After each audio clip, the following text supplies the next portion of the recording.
Hello viewers, நாம இன்னைக்கு செம்ம இன்ட்ரெஸ்டிங்கான ஒரு மூவியை பத்தி தான் பார்க்க போறோம். மூவியோட நேம் 12 ஃபீட் டீப். எல்லாருக்குமே ஸ்விம்மிங் பூல்னா ரொம்பவே பிடிக்கும். பட் இந்த மூவியை பார்த்ததுக்கு அப்புறம் நம்மளுக்கும் இப்படி ஒரு சம்பவம் நடந்துச்சுன்னா எப்படி இருக்கும் அப்படின்னு தான் நினைக்க தோணுது. இந்த மூவியை பார்க்கறதுக்கு முன்னாடி நம்ம சேனலை இப்பதான் ஃபர்ஸ்ட் டைம் பார்க்குறீங்கன்னா மறக்காம நம்ம சேனலுக்கு சப்ஸ்கிரைப் பண்ணிக்கோங்க. வீடியோக்கு ஒரு லைக்கையும் தட்டி விட்டுருங்க. வாங்க இப்போ வீடியோக்குள்ள போலாம்.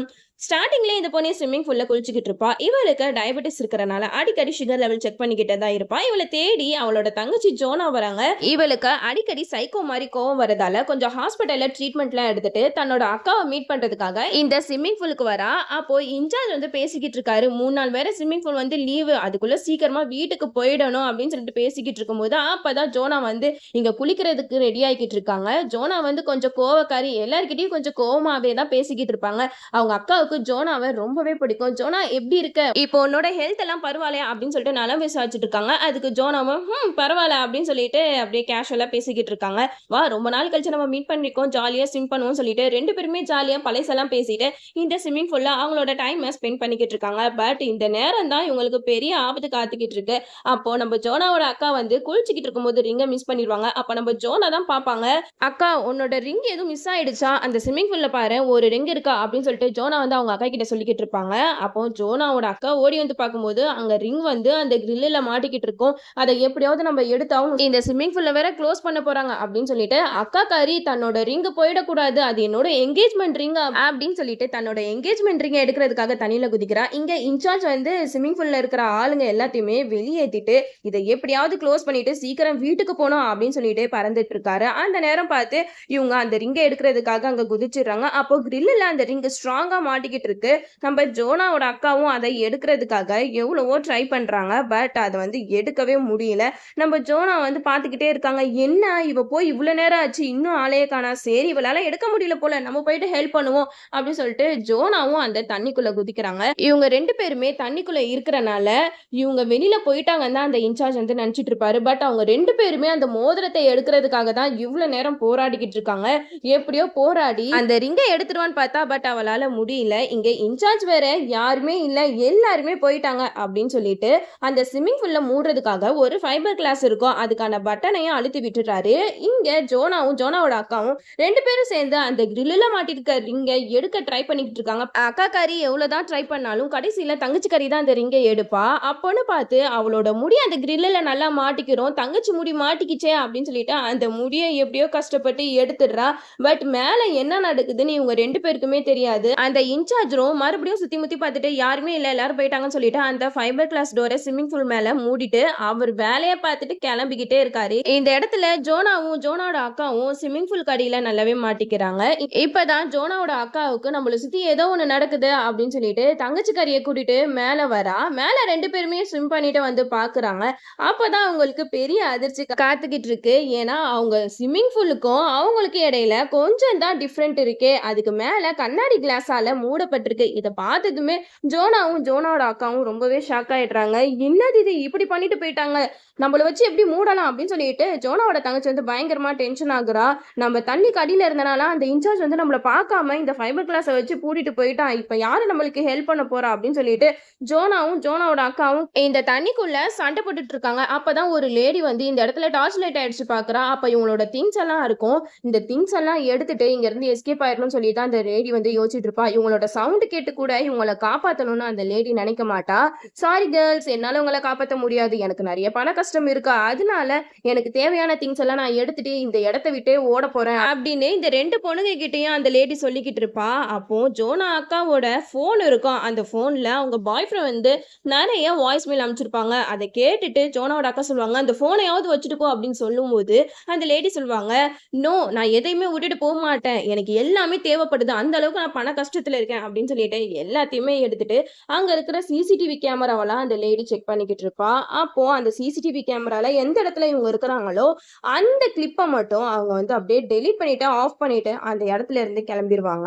அவங்களுக்கு இருந்த ஒரு நம்பிக்கையும் போச்சு, இந்த லேடி நம்மள காப்பாத்த வருவாங்க அப்படின்னு சொல்லிட்டு ரெண்டு பேருமே ரொம்ப எதிர்பார்த்துட்டு இருந்தாங்க. பட் அந்த லேடி இவங்களை ஏமாத்திட்டு போயிட்டாங்க.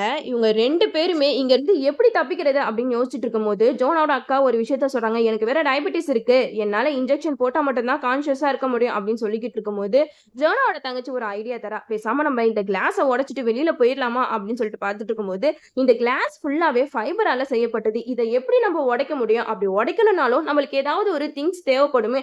அந்த திங்ஸ நம்ம எங்க போய் தேடுறது? அப்படின்னு சொல்லிட்டு 2 பேருமே பேசிக்கிட்டு இருக்காங்க. அப்போ ஜோனா வந்து பயங்கரமா டென்ஷன் ஆகி அந்த கிளாஸ கையாலே உடைக்கிறதுக்கு போறா. பட் அவளால முடியல. சரி நம்மளுக்கு ஏதாவது திங்ஸ் கிடைக்குதான்னு பார்ப்போம் அப்படின்னு சொல்லிட்டு அங்க சுத்தி முத்தி தேடி பார்க்குறாங்க. ஒரு பிளாஸ்டிக் துண்டு தான் கிடைக்குது. அத எடுத்து என்ன பண்ண முடியும் அப்படின்னு சொல்லிட்டு யோசிச்சுட்டு இருக்கும்போது தான் அவங்களுக்கு ஒரு சின்ன க்ளூ கிடைக்குது.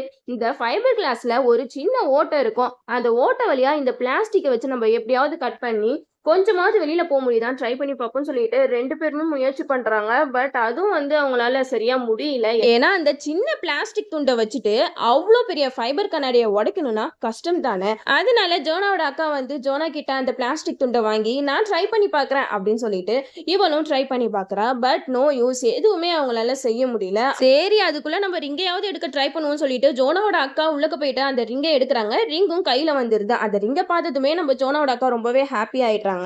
ஆனா ஜோனாவுக்கு ரொம்ப நேரம் தண்ணியில இருந்திருந்து அவங்களுக்கு டயபெட்டிஸ் இருக்கிறனால கொஞ்சம் கேர்னஸ் வர ஆரம்பிக்குது. இதனால அவங்களுக்கு எனக்கு மயக்கம் வருது அப்படின்னு சொல்லிட்டு அவங்க தங்கச்சி கிட்ட சொல்றாங்க. ஆனா ஜோனா அதை கொஞ்சம் கூட சீரியஸா எடுக்காம இங்க இருந்து எப்படி வெளியில போறது அதை பத்தி ஃபர்ஸ்ட் யோசி அப்படின்னு சொல்லிட்டு அவங்க அக்காவை திட்டிட்டு இருக்காங்க. இவங்க 2 பேருமே இப்போ தண்ணிக்குள்ள சண்டை போட்டுட்டு இருக்காங்க. நம்ம எப்படியாச்சும் இங்க இருந்து வெளியில போனோம் அதை பத்தி மட்டும் தான் யோசிக்கணும் அப்படின்னு சொல்லிட்டு பேசிக்கிட்டு இருக்கும்போது அந்த இடத்துல அந்த லேடி குளோரின் அளவை அதிகப்படுத்திடுறாங்க. அதனால இவங்க 2 பேருமே அந்த தண்ணிக்குள்ள ரொம்பவே கஷ்டப்பட்டுட்டு இருக்காங்க. ஏன்னா இவங்களோட பொருள் எல்லாம் திருடினாங்களா, அதனால இவங்க எங்க போலீஸ்ல மாட்டி விட்டுருவாங்களோ அப்படின்னு சொல்லிட்டு இவங்களுக்கு இந்த வேலையை பார்த்து விட்டுட்டு போயிட்டாங்க அந்த லேடி. இதுல குளோரின் அதிக அளவு வரனால நம்ம ஜோனாவோட அக்காவுக்கு அந்த இடத்துல டயபெட்டிஸ் அதிகமாகி அவங்க ரொம்ப டென்ஷன் ஆகுறாங்க. அந்த இடத்துல அவங்க மயங்கிடுறாங்க. அச்சோ அப்ப அக்கா வந்து சொன்னது உண்மைதான், அவளுக்கு உண்மையாவே டயபெட்டிஸ் இருக்கு, அவளால இதை தாங்க முடியல போல அப்படின்னு சொல்லிட்டு தங்கச்சிக்காரி அக்காவை பிடிச்சிட்டு ரொம்பவே ஃபீல் பண்ணி பார்த்துட்டு இருக்கா. கவலைப்படாதுக்கா, நான் அவனை எப்படியாவது காப்பாத்திடுவேன் அப்படின்னு சொல்லிட்டு தங்கச்சிக்காரி அக்கா கிட்ட சொல்லிக்கிட்டு இருக்கா. அப்போ தங்கச்சி ஒரு விஷயம் நல்லாவே புரிஞ்சுக்கிறா.